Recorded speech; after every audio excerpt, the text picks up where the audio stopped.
Hello YouTube, this is Liberatingpulse again, here with another tutorial, this time on how to make a super cheesy rave synth that is just basically epic cheese, or something like that. Yeah, well, I'll play you what I've made, and I'll show you how to get similar results. Here you go.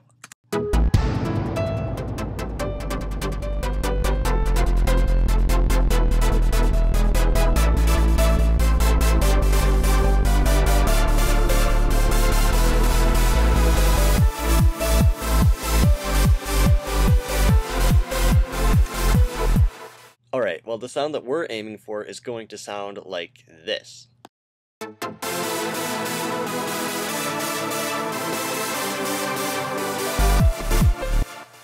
Alright, so to get that sound, I'll start out by creating a new synthesizer. So plus right here, new software instrument, and then down here in the I/O you choose ES2, stereo, and you'll be brought up with this preset which just sounds icky. So what you do is you'll have to choose the complete reset patch. I have a download link for that in the info box. You guys can grab that and use that in here so that you don't have to try to reset everything back to normal, or yeah, what it should be. But anyway, go down to complete reset and it leaves me with just one pulse wave here. So to start, I choose all the oscillators, and so I'll go down here. Now what I did was I started out by choosing, let's see, the mean one, because it gave me a nice high-pitched sound that I liked. And that was a neat sound that I thought would add to it. And then I also wanted it to have some more high-pitched stuff, so I pitched this up an octave, and then I added 2 pulse waves, except I made the bandwidth really thin so they have a really buzzy sound. So I'll play that. Okay, so something around there, and then I made another one of those with about the same bandwidth, and then I detuned them about 25 cents in either direction. So 25 this way, minus 25 this way. Right now you have a pretty good start with that. So I'll have to mix them together here. Right now it sounds very dull and boring, but it will get better, okay? You just watch. Next, I have the filter cutoff, and so I'll change it to parallel because I like how it looks better than the series way. It really doesn't make a difference in this case, but what I'll do is I'll set the cutoff to the minimum, and I'll target that cutoff using envelope 2. So go target cutoff 2 and have it via envelope 2. So that's already set there, and you want it to be up at the maximum. Now what this does is it clamps down on the signal so that it has a plucky sound. So at the beginning I had where it was sort of plucky, like this.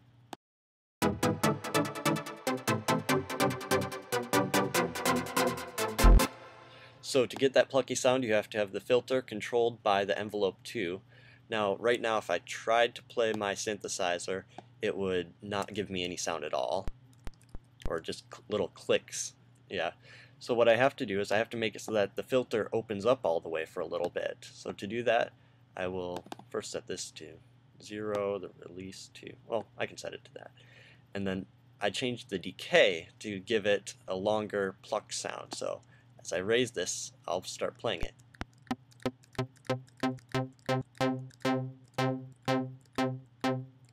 So that sounds about right there for me.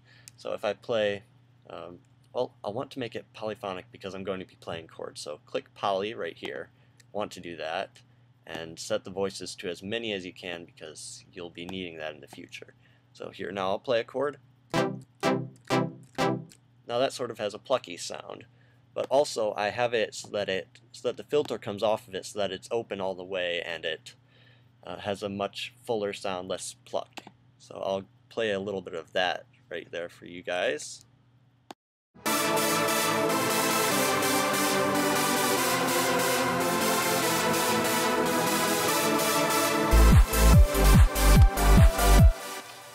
So to get that sound of the filter being open all the way, I'm going to assign the cutoff also to my mod wheel here. So mod wheel, if you have a mod wheel on your keyboard, do this, and So what you do is you bring this up to the maximum as well. So when you move your mod wheel up, then the filter will open up. So you can see in this right here, if I go to the modulation, you'll see I have my modulation automation that I drew in there. So I didn't even use the mod wheel on my keyboard. So next, okay, we have our synthesizer here, and it doesn't sound very good at this point. I'll play it. Pretty weak, but to make it sound a bit fuller, I'm going to add unison and some analog to it. So click unison right here. It instantly sounds better. And then you can turn up the analog now, and what this does is it detunes things a bit and changes the pitches of these oscillators that are now multiplied in unison so that it sounds even fuller. You can change this up as high or low as you want it to be. But I found that that works pretty well for what I was doing. So I'm going to close the synthesizer.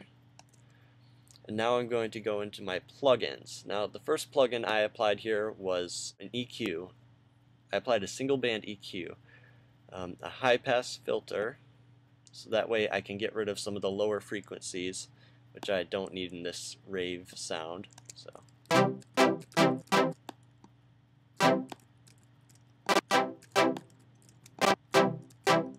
that works pretty well for me. It gets out some of the stuff I don't need on the bottom end.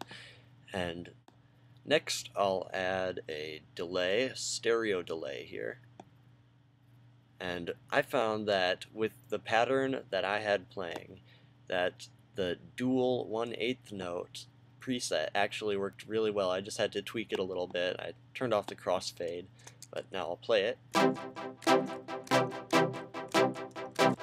It's already sounding cheesier, which is good, just what we were looking for.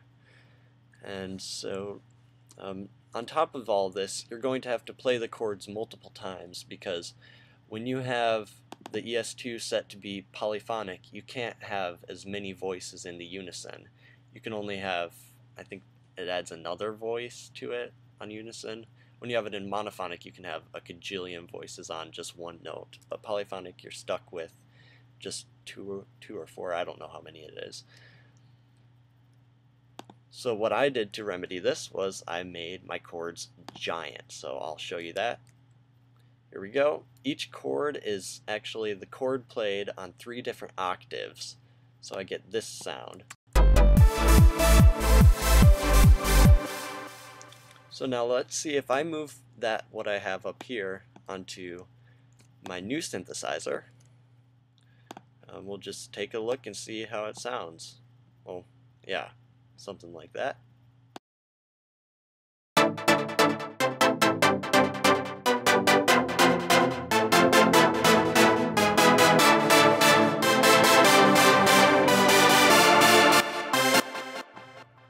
Alright, that's great. It's sounding very much like my other one that I had finished. So that's a success there, but right now it's very loud, so I'm going to have to turn it down a couple decibels so that it doesn't clip.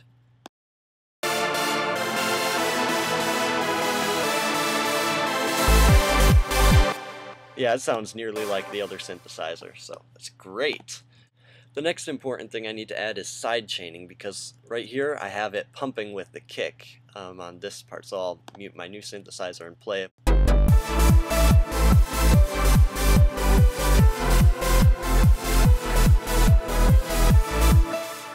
Now this is because the compressor I have here is being side-chained by the kick drum, so every time the kick hits, the volume of the synth goes down. So I'll play so that you can see what's going on.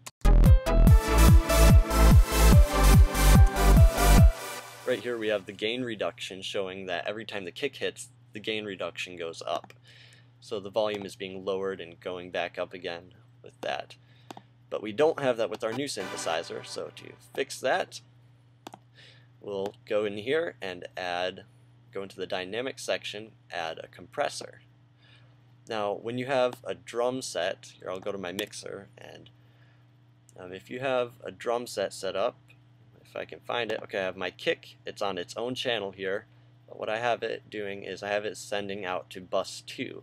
Now bus 2, usually it makes an auxiliary bus, but what I had to do is I had to manually click on it, press delete, and choose to delete it anyway. And so that makes it so that it doesn't play the kick twice for some reason. But then you bring the volume of this up to 0, and there you go, your kick's ready to sidechain into things. So to make it have that good sidechainy sound, you'll want to, let's see, go to sidechain, choose bus 2 or whichever bus your kick is being sent to, and I'll lower the attack and release to 0 and make it peak so that it instantly attacks the synthesizer. Let's see here, I'll first solo my vocals, then I'll solo the synthesizer that we just made and the kick, so then you can hear what's going on here.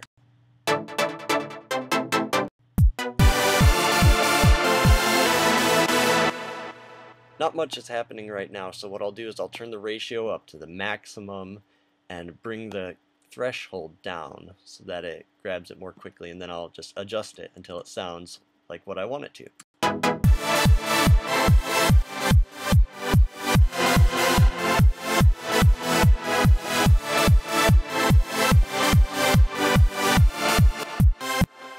Alright, so where I have it is sufficiently cheesy. Oh yeah, and you'll want to take this gain off of it.